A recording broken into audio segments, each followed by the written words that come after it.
سے روایت ہے جو اس میں سے چوری ہو جائے تو وہ بھی اس کے لیے صدقہ ہے۔ مشکات المصابیح حدیث نمبر 1901۔ حضرت ابو ہریرہ رضی اللہ تعالیٰ عنہ بیان کرتے ہیں رسول اللہ صلی اللہ علیہ وسلم نے فرمایا ایک بدکار عورت کو بخش دیا گیا کہ وہ کنویں کے کنارے ایک کتے کے پاس سے گزری جو کہ اپنی زبان باہر نکالے ہانپ رہا تھا۔ قریب تھا کہ شدت پیاس اسے ہلاک کر ڈالے۔ اس نے اپنا جوتا اتارا اور اسے اپنے دوپٹے سے باندھ کر اس کے لیے پانی نکالا تو اس وجہ سے اسے بخش دیا گیا۔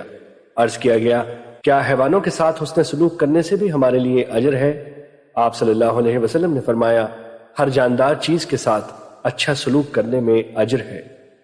مشکات المصابیح حدیث نمبر 1902۔ حضرت ابن عمر رضی اللہ تعالیٰ عنہ اور حضرت ابو ہریرہ رضی اللہ تعالیٰ عنہ بیان کرتے ہیں رسول اللہ صلی اللہ علیہ وسلم نے فرمایا ایک عورت کو ایک بلی کی وجہ سے عذاب میں مبتلا کیا گیا۔ اس نے اسے باندھ رکھا تھا حتیٰ کہ وہ بھوک کی وجہ سے مر گئی۔ اس نے خود اسے کھلایا نہ اسے چھوڑا کہ وہ حشرات الارض کھا لیتی۔ مشکات المصابیح حدیث نمبر 1903۔ حضرت ابو ہریرہ رضی اللہ تعالیٰ عنہ بیان کرتے ہیں رسول اللہ صلی اللہ علیہ وسلم نے فرمایا ایک آدمی ایک درخت کی شاخ کے پاس سے گزرا جو کہ راہ گزر پر تھی۔ اس نے کہا میں اسے مسلمانوں کی راہ سے ہٹا دیتا ہوں تاکہ یہ انہیں تکلیف نہ پہنچائے۔ اسے اس بنا پر جنت میں داخل کر دیا گیا۔ مشکات المصابیح حدیث نمبر 1904۔ حضرت ابو ہریرہ رضی اللہ تعالیٰ عنہ بیان کرتے ہیں رسول اللہ صلی اللہ علیہ وسلم نے فرمایا میں نے ایک آدمی کو ایک درخت کی وجہ سے جنت میں ادھر ادھر پھرتے دیکھا کہ اس نے راہ گزر سے اسے کاٹ دیا تھا جو کہ لوگوں کے لیے تکلیف کا باعث تھا۔ مشکات المصابیح حدیث نمبر 1905۔ حضرت ابو برزہ رضی اللہ تعالیٰ عنہ بیان کرتے ہیں میں نے عرض کیا اللہ کے نبی مجھے کوئی نفع مند چیز بتائیں۔ آپ صلی اللہ علیہ وسلم نے فرمایا مسلمانوں کی گزرگاہ سے تکلیف دہ چیز کو ہٹا دے۔ مشکات المصابیح حدیث نمبر 1906۔ حضرت عبداللہ بن سلام رضی اللہ تعالیٰ عنہ بیان کرتے ہیں جب نبی صلی اللہ علیہ وسلم مدینہ تشریف لائے تو میں بھی آپ کی زیارت کے لیے آیا۔ جب میں نے غور کے ساتھ آپ کا چہرہ مبارک دیکھا تو میں نے پہچان لیا کہ آپ کا چہرہ کسی جھوٹے شخص کا چہرہ نہیں۔ آپ نے سب سے پہلے فرمایا لوگوں اسلام عام کرو، کھانا کھلاؤ، صلہ رحمی کرو اور رات کے وقت جبکہ لوگ سو رہے ہوں نماز پڑھو، اس طرح تم سلامتی کے ساتھ جنت میں داخل ہو جاؤ گے۔ مشکات المصابیح حدیث نمبر 1907۔ حضرت عبداللہ بن عمر رضی اللہ تعالیٰ عنہ بیان کرتے ہیں رسول اللہ صلی اللہ علیہ وسلم نے فرمایا رحمان کی عبادت کرو، کھانا کھلاؤ اور سلام عام کرو، تم سلامتی کے ساتھ جنت میں داخل ہو جاؤ گے۔ مشکات المصابیح حدیث نمبر 1908۔ حضرت جابر رضی اللہ تعالیٰ عنہ بیان کرتے ہیں رسول اللہ صلی اللہ علیہ وسلم نے فرمایا ہر معروف صدقہ ہے، تمہارا اپنے بھائی کو خندہ پیشانی سے ملنا اور تمہارا اپنی بالٹی سے اپنے بھائی کے برتن میں پانی ڈال دینا بھی نیکی میں سے ہے۔ مشکات المصابیح حدیث نمبر 1910۔ حضرت ابو ذر رضی اللہ تعالیٰ عنہ بیان کرتے ہیں رسول اللہ صلی اللہ علیہ وسلم نے فرمایا تمہارا اپنے بھائی کو دیکھ کر تبسم فرمانا، نیکی کا حکم کرنا، برائی سے روکنا، راہ بھولے شخص کی رہنمائی کرنا، نابینا شخص کی مدد کرنا، پتھر کانٹے اور ہڈی کو راستے سے ہٹا دینا اور اپنے ڈول سے کسی بھائی کے ڈول میں پانی ڈالنا بھی صدقہ ہے۔ مشکات المصابیح حدیث نمبر 1911۔ حضرت سعد بن عبادہ رضی اللہ تعالیٰ عنہ سے روایت ہے انہوں نے عرض کیا اللہ کے رسول ام سعد رضی اللہ تعالیٰ عنہ وفات پا چکی ہیں، ان کے لیے کون سا صدقہ کرنا افضل ہے؟ آپ نے فرمایا پانی۔ انہوں نے ایک کنواں کھدوایا اور فرمایا یہ ام سعد کے لیے ہے۔ مشکات المصابیح حدیث نمبر 1912۔ حضرت جابر رضی اللہ تعالیٰ عنہ بیان کرتے ہیں رسول اللہ صلی اللہ علیہ وسلم نے فرمایا جو شخص بنجر زمین کاش کرتا ہے تو اس کے لیے اس کاش کرنے میں اجر ہے، اور ہر طالب رزق اس میں سے جو کھا جائے تو وہ اس کے لیے صدقہ ہے۔ مشکات المصابیح حدیث نمبر 1916۔ حضرت برا رضی اللہ تعالیٰ عنہ بیان کرتے ہیں رسول اللہ صلی اللہ علیہ وسلم نے فرمایا جو شخص دودھ والا جانور عاریتاً دے دے یا کوئی قرض دے دے یا کسی کو راستہ بتا دے تو اس کے لیے غلام آزاد کرنے کے برابر ثواب ہے۔ مشکات المصابیح حدیث نمبر 1917۔ حضرت ابو جری جابر بن سلیم بیان کرتے ہیں میں مدینہ آیا تو میں نے ایک آدمی کو دیکھا کہ لوگ اس کے حکم کی تعمیل کرتے ہیں، وہ جو کہتا ہے وہ اس پر عمل کرتے ہیں۔ میں نے پوچھا یہ کون شخص ہے؟ انہوں نے بتایا یہ اللہ کے رسول ہیں۔ راوی بیان کرتے ہیں میں نے 2 مرتبہ کہا علیک السلام یا رسول اللہ، آپ صلی اللہ علیہ وسلم نے فرمایا علیک السلام نہ کہو، علیک السلام تو میت کے لیے دعا و سلام ہے، کہو السلام علیکہ۔ راوی بیان کرتے ہیں میں نے عرض کیا آپ اللہ کے رسول ہیں؟ تو آپ نے فرمایا میں اس اللہ کا رسول ہوں کہ اگر تمہیں کوئی تکلیف پہنچ جائے اور تو اس سے دعا کرے تو وہ تکلیف کو تجھ سے دور کر دے، اور اگر تو قحط سالی میں مبتلا ہو جائے اور اس سے دعا کرے تو وہ تجھے سرسبزی اور شادابی عطا فرما دے۔ جب تو کسی ریگستان یا صحرا میں ہو اور تیری سواری گم ہو جائے پھر تو اس سے دعا کرے تو وہ اسے واپس لوٹا دے۔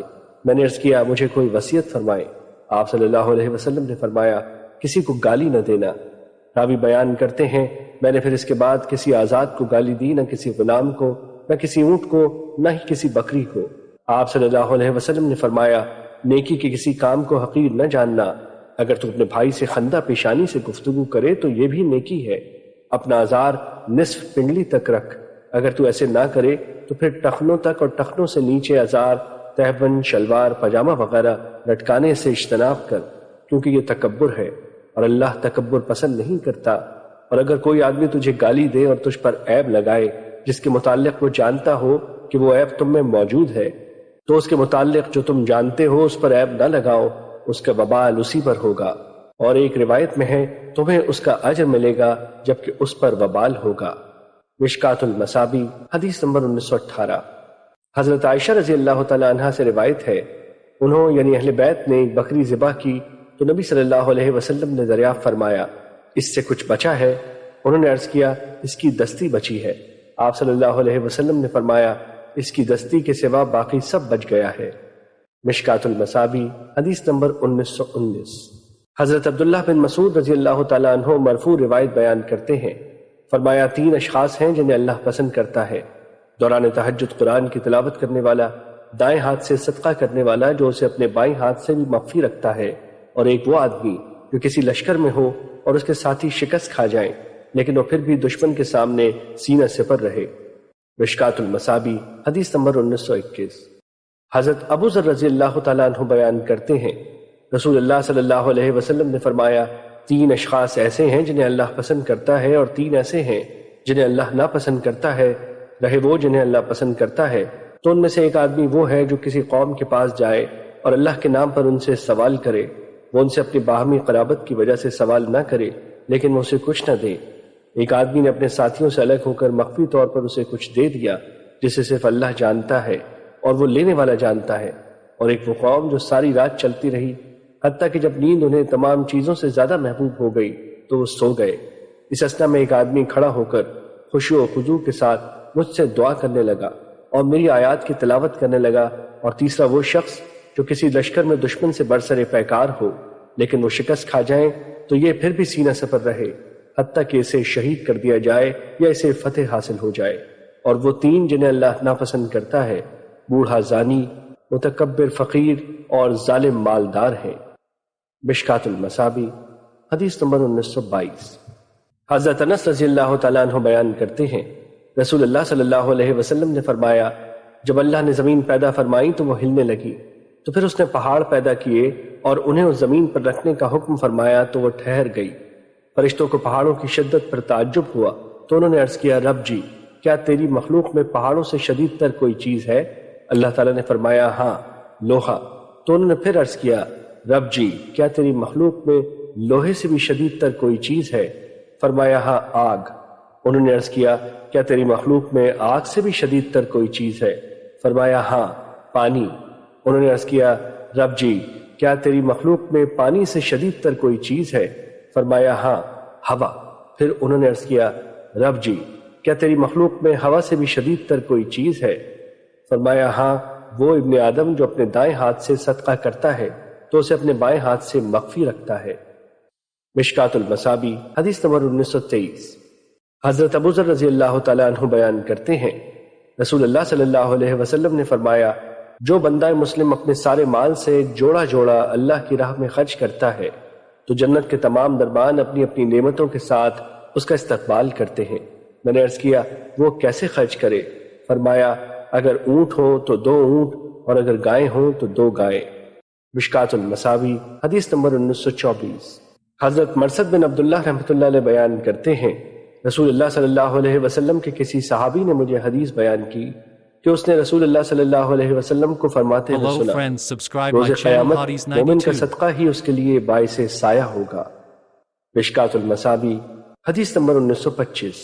حضرت ابو ہریرہ رضی اللہ تعالیٰ عنہ اور حضرت حکیم بن حزام رضی اللہ تعالیٰ عنہ بیان کرتے ہیں، رسول اللہ صلی اللہ علیہ وسلم نے فرمایا، بہترین صدقہ وہ ہے جس کے پیچھے غنا ہو، اور صدقے کی ابتدا اپنے زیر کفالت افراد سے کر۔ مشکات المصابیح حدیث نمبر 1929۔ حضرت ابو مسعود رضی اللہ تعالیٰ عنہ بیان کرتے ہیں، رسول اللہ صلی اللہ علیہ وسلم نے فرمایا، جب مسلمان اللہ کی رضا اور حصول ثواب کی نیت سے اپنے اہل و عیال پر خرچ کرتا ہے تو وہ اس کے لیے صدقہ ہے۔ مشکات المصابیح حدیث نمبر 1930۔ حضرت ابو ہریرہ رضی اللہ تعالیٰ عنہ بیان کرتے ہیں، رسول اللہ صلی اللہ علیہ وسلم نے فرمایا، ایک دینار وہ ہے جسے تو نے اللہ کی راہ میں خرچ کیا، ایک دینار جو تو نے گردن آزاد کرنے میں خرچ کیا، ایک دینار وہ ہے جسے تو نے کسی مسکین پر خرچ کیا، اور ایک دینار وہ ہے جسے تو نے اپنے اہل و عیال پر خرچ کیا۔ ان میں سب سے زیادہ باعث اجر وہ ہے جو تو نے اپنے اہل و عیال پر خرچ کیا۔ مشکات المصابیح حدیث نمبر 1931۔ حضرت ثوبان رضی اللہ تعالیٰ عنہ بیان کرتے ہیں، رسول اللہ صلی اللہ علیہ وسلم نے فرمایا، بہترین دینار وہ ہے جسے آدمی اپنے اہل و عیال پر خرچ کرتا ہے، اور وہ دینار ہے جسے وہ اپنے جہادی گھوڑے پر خرچ کرتا ہے، اور وہ دینار ہے جسے وہ اپنے مجاہد ساتھیوں پر خرچ کرتا ہے۔ مشکات المصابیح حدیث نمبر 1932۔ حضرت ام سلمہ رضی اللہ تعالیٰ عنہ بیان کرتی ہیں، میں نے عرض کیا، اللہ کے رسول، اگر میں ابو سلمہ کے بیٹوں پر خرچ کروں تو کیا مجھے اجر ملے گا، جبکہ وہ میرے بھی بیٹے ہیں؟ آپ صلی اللہ علیہ وسلم نے فرمایا، ان پر خرچ کرو، تم ان پر جو خرچ کرو گی تو اس پر تمہیں اجر و ثواب ملے گا۔ مشکات المصابیح حدیث نمبر 1933۔ حضرت عبداللہ بن مسعود رضی اللہ تعالیٰ عنہ کی اہلیہ حضرت زینب رضی اللہ تعالیٰ عنہ بیان کرتی ہیں، رسول اللہ صلی اللہ علیہ وسلم نے فرمایا، خواتین کی جماعت صدقہ کرو، وہ اپنے زیورات میں سے کرو۔ وہ بیان کرتی ہیں، میں اپنے شوہر عبداللہ کے پاس واپس آئی تو میں نے کہا، آپ غریب آدمی ہیں، جبکہ رسول اللہ نے ہمیں صدقہ کرنے کا حکم فرمایا ہے، آپ ان کے پاس جا کر مسئلہ دریافت کریں، اگر تو جائز ہو تو میں تم پر صدقہ کروں، ورنہ پھر تمہارے علاوہ کسی اور پر کروں۔ وہ بیان کرتی ہیں، حضرت عبداللہ نے مجھے فرمایا، آپ خود ہی جائیں۔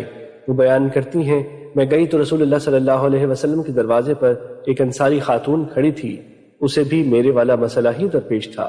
وہ بیان کرتی ہیں، رسول اللہ صلی اللہ علیہ وسلم بڑی باروب شخصیت تھے، بس حضرت بلال رضی اللہ تعالیٰ عنہ ہمارے پاس تشریف لائے تو ہم نے انہیں کہا، رسول اللہ صلی اللہ علیہ وسلم کے پاس جاؤ اور انہیں بتاؤ کہ دروازے پر دو عورتیں آپ سے مسئلہ دریافت کرتی ہیں کہ وہ اپنا صدقہ اپنے خاوندوں اور زیر پرورش یتیم بچوں کو دے سکتی ہیں، لیکن انہیں ہمارے متعلق نہ بتانا کہ ہم کون ہیں۔ حضرت زینب رضی اللہ تعالیٰ عنہ کہتی ہیں، حضرت بلال رضی اللہ تعالیٰ عنہ رسول اللہ کی خدمت میں حاضر ہوئے اور آپ سے مسئلہ دریافت کیا تو رسول اللہ نے ان سے پوچھا کہ وہ دونوں کون ہیں؟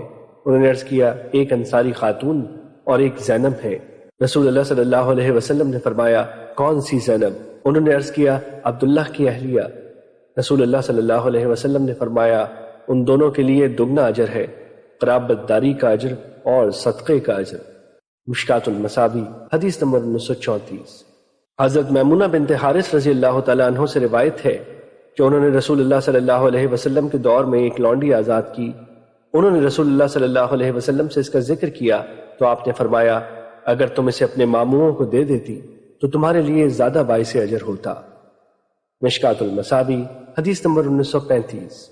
حضرت عائشہ رضی اللہ تعالیٰ عنہ سے روایت ہے، انہوں نے کہا، اللہ کے رسول، میرے دو پڑوسی ہیں، میں ان میں سے کسے ہدیہ دوں؟ آپ صلی اللہ علیہ وسلم نے فرمایا، ان میں سے جس کا دروازہ تمہارے زیادہ قریب ہے۔ مشکات المصابیح حدیث نمبر 1936۔ حضرت ابو ذر رضی اللہ تعالیٰ عنہ بیان کرتے ہیں، رسول اللہ صلی اللہ علیہ وسلم نے فرمایا، جب تم شوربہ بناؤ تو اس میں پانی زیادہ ڈالا کرو اور اپنے پڑوسی کا بھی خیال رکھا کرو۔ مشکات المصابیح حدیث نمبر 1937۔ حضرت ابو ہریرہ رضی اللہ تعالیٰ عنہ بیان کرتے ہیں، انہوں نے عرض کیا، اللہ کے رسول، کون سا صدقہ افضل ہے؟ آپ نے فرمایا، غریب آدمی کی محنت کی کمائی سے صدقہ کرنا اور اپنے زیر کفالت افراد سے آغاز کرنا۔ مشکات المصابیح حدیث نمبر 1938۔ حضرت سلمان بن عامر رضی اللہ تعالیٰ عنہ بیان کرتے ہیں، رسول اللہ صلی اللہ علیہ وسلم نے فرمایا، مسکین پر صدقہ کرنا صرف ایک صدقہ ہے جبکہ رشتہ دار پر دوہرا ہے صدقہ اور صلہ رحمی۔ مشکات المصابیح حدیث نمبر 1939۔ حضرت ابو ہریرہ رضی اللہ تعالیٰ عنہ بیان کرتے ہیں، ایک آدمی نبی صلی اللہ علیہ وسلم کی خدمت میں حاضر ہوا تو اس نے عرض کیا، میرے پاس 1 دینار ہے۔ آپ نے فرمایا اسے اپنی جان پر خرچ کر۔ اس نے عرض کیا، میرے پاس 1 اور ہے۔ آپ نے فرمایا اسے اپنے اہل و عیال پر خرچ کر۔ اس نے عرض کیا، میرے پاس 1 اور ہے۔ آپ نے فرمایا اسے اپنے خادم پر خرچ کر۔ اس نے عرض کیا، میرے پاس 1 اور بھی ہے۔ آپ صلی اللہ علیہ وسلم نے فرمایا، پھر تو بہتر جانتا ہے۔ مشکات المصابیح حدیث نمبر 1940۔ حضرت ابن عباس رضی اللہ تعالیٰ عنہ بیان کرتے ہیں، رسول اللہ صلی اللہ علیہ وسلم نے فرمایا، کیا میں تمہیں بہترین شخص کے بارے میں نہ بتاؤں؟ اللہ کی راہ میں اپنے گھوڑے کی لگام تھامنے والا شخص۔ کیا میں تمہیں اس کے قریب شخص کے بارے میں نہ بتاؤں؟ وہ آدمی جو اپنی کچھ بکریاں لے کر الگ تھلگ رہتا ہے اور اس بارے میں اللہ کا حق ادا کرتا ہے۔ کیا میں تمہیں بدترین شخص کے بارے میں نہ بتاؤں؟ وہ آدمی جس سے اللہ کے نام پر سوال کیا جائے اور وہ نہ دے۔ مشکات المصابیح حدیث نمبر 1941۔ حضرت ام بجیر رضی اللہ تعالیٰ عنہ بیان کرتی ہیں، رسول اللہ صلی اللہ علیہ وسلم نے فرمایا، سوالی کو کچھ دے کر واپس کیا کرو، خواہ کوئی جلی ہوئی کھری ہو۔ مشکات المصابیح حدیث نمبر 1942۔ حضرت انس رضی اللہ تعالیٰ عنہ بیان کرتے ہیں، حضرت ابو طلحہ رضی اللہ تعالیٰ عنہ انصار مدینہ میں کھجوروں کے لحاظ سے سب سے زیادہ مالدار تھے، اور انہیں اپنے اموال یعنی باغات میں بیرہا نامی باغ سب سے زیادہ پسند تھا، اور وہ مسجد کے بالمقابل تھا۔ رسول اللہ صلی اللہ علیہ وسلم وہاں تشریف لایا کرتے اور وہاں کا شیریں پانی نوش فرمایا کرتے تھے۔ حضرت انس رضی اللہ تعالیٰ عنہ بیان کرتے ہیں، جب یہ آیت نازل ہوئی، ترجمہ، تم نیکی حاصل نہیں کر سکتے جب تک اپنی پسندیدہ چیز خرچ نہ کرو، تو حضرت ابو طلحہ رضی اللہ تعالیٰ عنہ نے رسول اللہ صلی اللہ علیہ وسلم کی خدمت میں حاضر ہو کر عرض کیا، اللہ کے رسول، اللہ تعالیٰ فرماتا ہے، تم نیکی حاصل نہیں کر سکتے جب تک اپنی پسندیدہ چیز خرچ نہ کرو۔ بے شک بیرہا باغ مجھے سب سے زیادہ پسند ہے، اور وہ اللہ تعالیٰ کے لیے صدقہ ہے۔ میں اس کے ثواب اور اس کے ہاں اللہ کے ہاں ذخیرہ ہونے کی امید رکھتا ہوں۔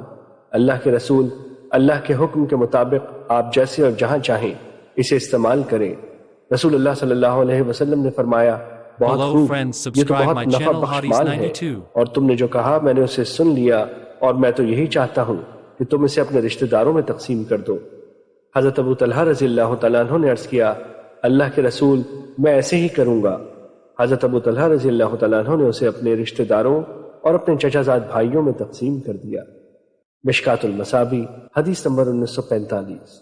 حضرت عائشہ رضی اللہ تعالیٰ عنہ بیان کرتی ہیں، رسول اللہ صلی اللہ علیہ وسلم نے فرمایا، جب بیوی اسراف کیے بغیر اپنے گھر کے کھانے سے صدقہ کرے تو اسے خرچ کرنے کی وجہ سے اس کے شوہر کو کمانے کی وجہ سے اجر ملے گا، اور خازن کو بھی اتنا ہی اجر ملے گا، اور کوئی کسی کے اجر میں کمی نہیں کرے گا۔ مشکات المصابیح حدیث نمبر 1947۔ حضرت ابو ہریرہ رضی اللہ تعالیٰ عنہ بیان کرتے ہیں، رسول اللہ صلی اللہ علیہ وسلم نے فرمایا، جب عورت اپنے خاوند کی کمائی سے اس کی اجازت کے بغیر خرچ کرتی ہے تو اس کے لیے اس کے اجر سے نصف ملتا ہے۔ مشکات المصابیح حدیث نمبر 1948۔ حضرت ابو موسیٰ اشعری رضی اللہ تعالیٰ عنہ بیان کرتے ہیں، رسول اللہ صلی اللہ علیہ وسلم نے فرمایا، مسلمان امین خازن جو حکم کے مطابق خوش دلی سے جسے دینے کو کہا جائے مکمل طور پر پورا دیتا ہے تو وہ بھی صدقہ کرنے والوں میں شمار ہوتا ہے۔ مشکات المصابیح حدیث نمبر 1949۔ حضرت عائشہ رضی اللہ تعالیٰ عنہ بیان کرتی ہیں کہ ایک آدمی نے نبی صلی اللہ علیہ وسلم سے عرض کیا کہ میری والدہ اچانک فوت ہو گئیں اور میرا ان کے بارے میں خیال ہے کہ اگر وہ بات کرتی تو صدقہ کرتی، تو اگر میں ان کی طرف سے صدقہ کر دوں تو انہیں اجر ملے گا؟ آپ صلی اللہ علیہ وسلم نے فرمایا، ہاں۔ مشکات المصابیح حدیث نمبر 1950۔ حضرت ابو امامہ رضی اللہ تعالیٰ عنہ بیان کرتے ہیں، میں نے رسول اللہ صلی اللہ علیہ وسلم کو حجۃ الوداع کے خطبے میں فرماتے ہوئے سنا، کوئی عورت اپنے خاوند کی اجازت کے بغیر اس کے گھر سے کوئی چیز خرچ نہ کرے۔ عرض کیا گیا، اللہ کے رسول، کھانا بھی نہیں؟ آپ صلی اللہ علیہ وسلم نے فرمایا، وہ تو ہمارا بہترین مال ہے۔ مشکات المصابیح حدیث نمبر 1951۔ حضرت ابو اللحم کے آزاد کردہ غلام عمیر بیان کرتے ہیں، میرے آقا نے گوشت بنانے کے متعلق مجھے حکم فرمایا تو اتنے میں ایک مسکین میرے پاس آیا تو میں نے اس میں سے اسے کچھ کھلا دیا۔ میرے آقا کو اس کا پتہ چلا تو اس نے مجھے مارا۔ میں رسول اللہ صلی اللہ علیہ وسلم کی خدمت میں حاضر ہوا اور آپ سے یہ واقعہ ذکر کیا تو آپ صلی اللہ علیہ وسلم نے اسے بلا کر فرمایا، تم نے اسے کیوں مارا؟ اس نے کہا، یہ میرا کھانا میرے حکم کے بغیر دیتا ہے۔ آپ صلی اللہ علیہ وسلم نے فرمایا، اجر تم دونوں کو ملتا ہے۔ اور ایک روایت میں ہے، انہوں نے کہا، میں مملوک تھا تو میں نے رسول اللہ سے مسئلہ دریافت کیا، کیا میں اپنے مالکوں کے مال میں سے کوئی چیز صدقہ کر لیا کروں؟ آپ صلی اللہ علیہ وسلم نے فرمایا، ہاں، اجر تمہارے درمیان نصف نصف ہے۔ مشکات المصابیح حدیث نمبر 1953۔ حضرت عمر بن خطاب رضی اللہ تعالیٰ عنہ بیان کرتے ہیں، میں نے کسی شخص کو فی سبیل اللہ اپنا گھوڑا بطور سواری عطا کیا تو اس نے اسے ضائع کر دیا۔ میں نے اسے خریدنا چاہا اور مجھے خیال ہوا کہ وہ اسے ارزاں نرخوں پر فروخت کر دے گا۔ میں نے نبی صلی اللہ علیہ وسلم سے مسئلہ دریافت کیا تو آپ نے فرمایا، اسے خریدو نہ اپنا صدقہ واپس لو، خواہ وہ اسے 1 درہم میں تمہیں عطا کرے، کیونکہ اپنا صدقہ واپس لینے والا کتے کی طرح ہے جو اپنی قید چاٹ جاتا ہے۔ اور ایک روایت میں ہے، اپنا صدقہ واپس نہ لے، کیونکہ اپنا صدقہ واپس لینے والا اپنی قید چاٹنے والے کی طرح ہے۔ مشکات المصابیح حدیث نمبر 1954۔ حضرت بریدہ رضی اللہ تعالیٰ عنہ بیان کرتے ہیں، میں نبی صلی اللہ علیہ وسلم کی خدمت میں حاضر تھا جب ایک خاتون آپ کے پاس آئی۔ اس نے عرض کیا، اللہ کے رسول، میں نے اپنی والدہ کو ایک لونڈی صدقہ کی تھی اور وہ یعنی والدہ وفات پا گئی ہیں۔ آپ صلی اللہ علیہ وسلم نے فرمایا، تمہارا اجر واجب ہو گیا اور وہ بطور میراث تمہارے پاس واپس آ گئی۔ اس نے عرض کیا، اللہ کے رسول، اگر 1 ماہ کے روزے اس کے ذمے ہوں تو کیا میں اس کی طرف سے روزے رکھوں؟ آپ صلی اللہ علیہ وسلم نے فرمایا، اس کی طرف سے روزے رکھو۔ اس عورت نے عرض کیا، اس نے تو حج بھی نہیں کیا تھا تو کیا میں اس کی طرف سے حج کروں؟ آپ صلی اللہ علیہ وسلم نے فرمایا، ہاں، اس کی طرف سے حج کرو۔ مشکات المصابیح حدیث نمبر 1955۔ حضرت ابو ہریرہ رضی اللہ تعالیٰ عنہ بیان کرتے ہیں، رسول اللہ صلی اللہ علیہ وسلم نے فرمایا، جب رمضان آتا ہے تو آسمان کے دروازے کھول دیے جاتے ہیں، اور ایک روایت میں ہے، جنت کے دروازے کھول دیے جاتے ہیں اور جہنم کے دروازے بند کر دیے جاتے ہیں، اور شیاطین کو جکڑ دیا جاتا ہے، اور ایک روایت میں ہے، رحمت کے دروازے کھول دیے جاتے ہیں۔ مشکات المصابیح حدیث نمبر 1956۔ حضرت سہل بن سعد رضی اللہ تعالیٰ عنہ بیان کرتے ہیں، رسول اللہ صلی اللہ علیہ وسلم نے فرمایا، جنت کے 8 دروازے ہیں، ان میں سے ایک دروازے کا نام الریان ہے، اس میں سے صرف روزہ دار ہی داخل ہوں گے۔ مشکات المصابیح حدیث نمبر 1957۔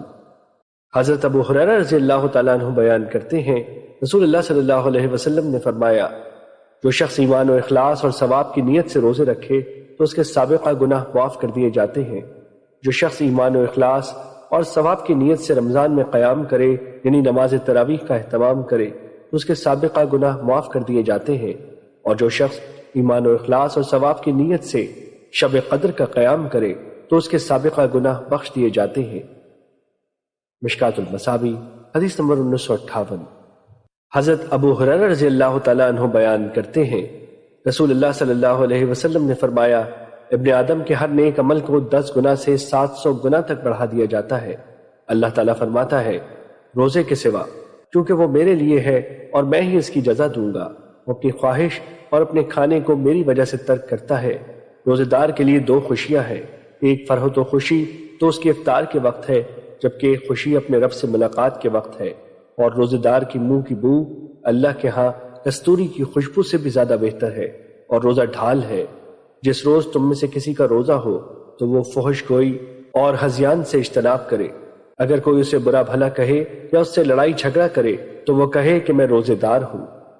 مشکات المصابیح حدیث نمبر 1959۔ اور امام احمد نے اسے کسی صحابی سے روایت کیا ہے، اور امام ترمذی نے فرمایا، یہ حدیث غریب ہے۔ مشکات المصابیح حدیث نمبر 1961۔ حضرت ابو ہریرہ رضی اللہ تعالیٰ عنہ بیان کرتے ہیں، رسول اللہ صلی اللہ علیہ وسلم نے فرمایا، ماہ مبارک رمضان تمہارے پاس آیا ہے، اللہ نے اس کا روزہ تم پر فرض کیا ہے، اس میں آسمان کے دروازے کھول دیے جاتے ہیں، جہنم کے دروازے بند کر دیے جاتے ہیں، اور سرکش شیاطین بند کر دیے جاتے ہیں۔ اس ماہ میں 1 رات 1000 مہینوں سے بہتر ہے۔ جو شخص اس کی خیر و بھلائی سے محروم کر دیا گیا تو وہ ہر خیر و بھلائی سے محروم کر دیا گیا۔ مشکات المصابیح حدیث نمبر 1962۔ حضرت عبداللہ بن عمر رضی اللہ تعالیٰ عنہ سے روایت ہے کہ رسول اللہ صلی اللہ علیہ وسلم نے فرمایا، روزہ اور قرآن بندے کے لیے سفارش کریں گے۔ روزہ عرض کرے گا، رب جی میں نے دن کے وقت کھانے پینے اور خواہشات سے اسے روک رکھا، اس کے متعلق میری سفارش قبول فرما۔ اور قرآن عرض کرے گا، میں نے اسے رات کے وقت سونے سے روکے رکھا، اس کے متعلق میری سفارش قبول فرما۔ ان دونوں کی سفارش قبول کی جائے گی۔ مشکات المصابیح حدیث نمبر 1963۔ حضرت ابن عمر رضی اللہ تعالیٰ عنہ بیان کرتے ہیں، رسول اللہ صلی اللہ علیہ وسلم نے فرمایا، تم روزہ نہ رکھو حتیٰ کہ تم رمضان کا چاند دیکھ لو، اور روزہ رکھنا موقوف نہ کرو حتیٰ کہ تم اس حلال شوال کو دیکھ لو۔ اگر مطلع ابر آلود ہو تو اس کے لیے 30 دن کا اندازہ کر لو۔ اور ایک روایت میں ہے، فرمایا ماہ 29 دن کا بھی ہوتا ہے، تم روزہ نہ رکھو حتیٰ کہ تم اس ہلال رمضان کو دیکھ لو۔ اگر مطلع ابر آلود ہو تو پھر 30 کی گنتی مکمل کر لو۔ مشکات المصابیح حدیث نمبر 1969۔ حضرت ابو ہریرہ رضی اللہ تعالیٰ عنہ بیان کرتے ہیں، رسول اللہ صلی اللہ علیہ وسلم نے فرمایا، اس ہلال رمضان کی رویت پر روزہ رکھو اور اس ہلال شوال کی رویت پر روزہ رکھنا موقوف کر دو، اور اگر مطلع ابر آلود ہو تو پھر شعبان کی گنتی 30 تک مکمل کر لو۔ Hello friends, subscribe my channel Hadith حدیث نمبر 92۔ 1970۔ حضرت ابن عمر رضی اللہ تعالیٰ عنہ بیان کرتے ہیں، رسول اللہ صلی اللہ علیہ وسلم نے فرمایا، بے شک ہم امی یعنی لکھنے پڑھنے سے نابلد لوگ ہیں، ہم حساب کتاب نہیں جانتے، مہینہ اس طرح اور اس طرح ہوتا ہے، یعنی مکمل 30، یعنی آپ نے ایک مرتبہ 29 اور ایک مرتبہ 30 کا ذکر کیا۔ مشکات المصابیح حدیث نمبر 1971۔ حضرت ابو بکرہ رضی اللہ تعالیٰ عنہ بیان کرتے ہیں، رسول اللہ صلی اللہ علیہ وسلم نے فرمایا، عید کے 2 مہینے رمضان اور ذوالحج کم نہیں ہوتے۔ مشکات المصابیح حدیث نمبر 1972۔ حضرت ابو ہریرہ رضی اللہ تعالیٰ عنہ بیان کرتے ہیں، رسول اللہ صلی اللہ علیہ وسلم نے فرمایا، تم میں سے کوئی شخص رمضان سے 1 یا 2 دن پہلے روزہ نہ رکھے، البتہ اگر کوئی شخص معمول سے روزے رکھتا چلا آ رہا ہے تو وہ اس روز روزہ رکھ لے۔ مشکات المصابیح حدیث نمبر 1973۔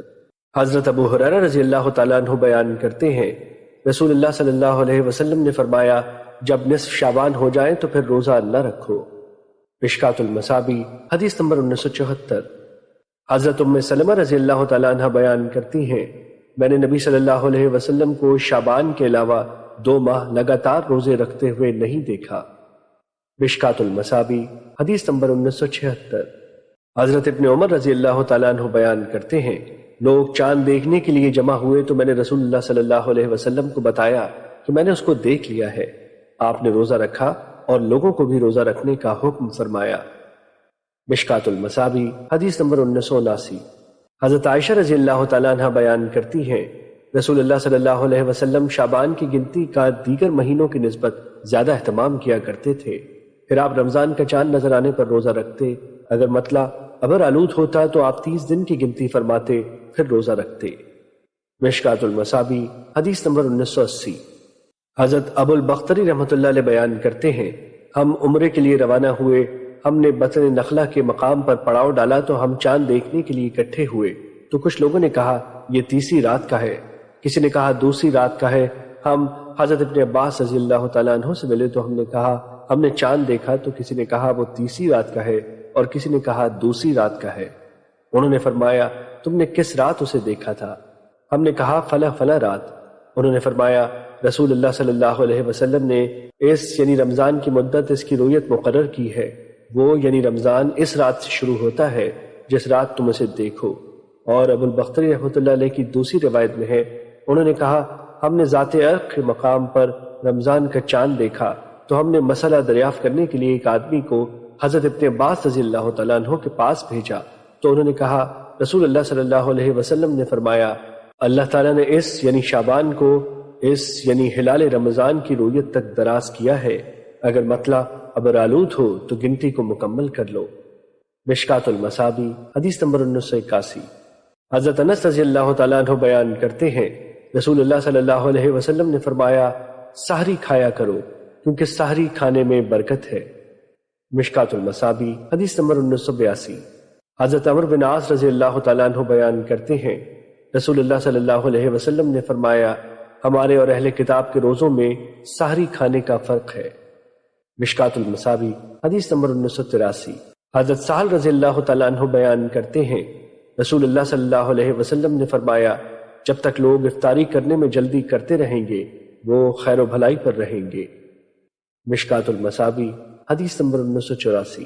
حضرت عمر رضی اللہ تعالیٰ عنہ بیان کرتے ہیں، رسول اللہ صلی اللہ علیہ وسلم نے فرمایا، جب رات اس طرف سے آ جائے اور دن اس طرف پلٹ جائے اور سورج غروب ہو جائے تو روزے دار کو چاہیے کہ وہ افطار کرے۔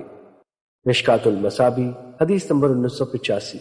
حضرت ابو ہریرہ رضی اللہ تعالیٰ عنہ بیان کرتے ہیں، رسول اللہ صلی اللہ علیہ وسلم نے روزوں میں وصال کرنے سے منع فرمایا تو کسی آدمی نے آپ سے عرض کیا، اللہ کے رسول، آپ تو وصال فرماتے ہیں۔ آپ نے فرمایا، تم میں سے کون میری طرح ہے؟ میں رات کو سوتا ہوں تو میرا رب مجھے کھلا پلا دیتا ہے۔ مشکات المصابی حدیث نمبر 1986۔ حضرت ابو ہریرہ رضی اللہ تعالیٰ عنہ بیان کرتے ہیں، رسول اللہ صلی اللہ علیہ وسلم نے فرمایا، جب تم میں سے کوئی اذان فجر سنے اور کھانے پینے کا برتن اس کے ہاتھ میں ہو تو وہ اپنی ضرورت پوری کرنے کے بعد اسے نیچے رکھے۔ مشکات المصابی حدیث نمبر 1988۔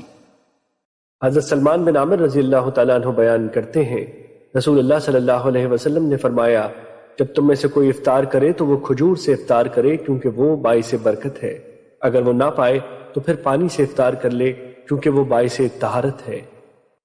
مشکات المصابی حدیث نمبر 1990۔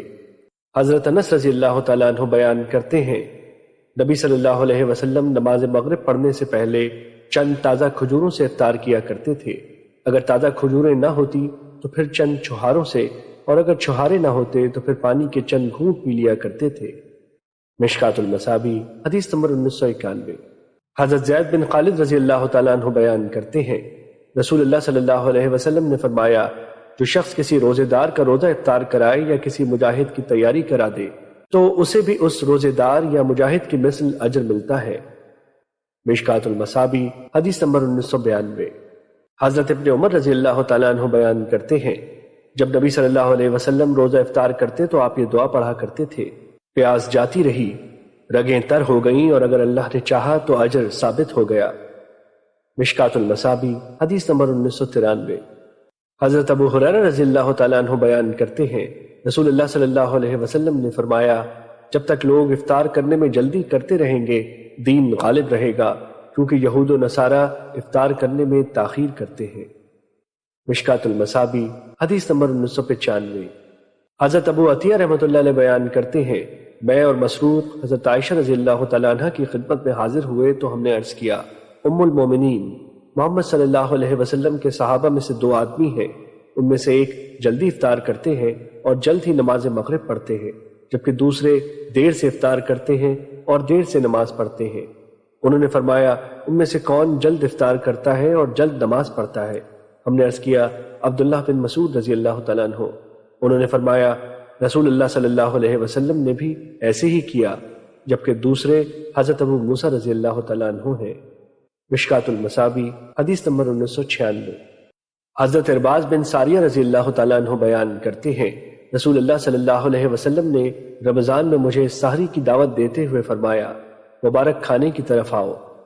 مشکات المصابی حدیث نمبر 1997۔ حضرت ابو ہریرہ رضی اللہ تعالیٰ عنہ بیان کرتے ہیں، رسول اللہ صلی اللہ علیہ وسلم نے فرمایا، مومن کی بہترین سحری کھجور ہے۔ مشکات المصابی حدیث نمبر 1998۔ حضرت ابو ہریرہ رضی اللہ تعالیٰ عنہ بیان کرتے ہیں، رسول اللہ صلی اللہ علیہ وسلم نے فرمایا، جو شخص روزے کی حالت میں جھوٹ اور برے اعمال ترک نہیں کرتا تو اللہ کو کوئی حاجت نہیں کہ وہ شخص اپنا کھانا پینا ترک کر دے۔ مشکات المصابی حدیث number 1999۔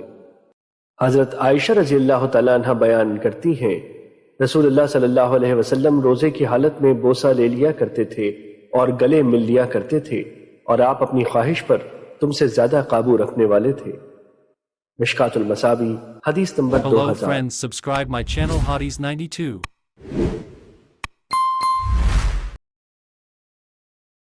Hello friends, subscribe my channel Hotties 92.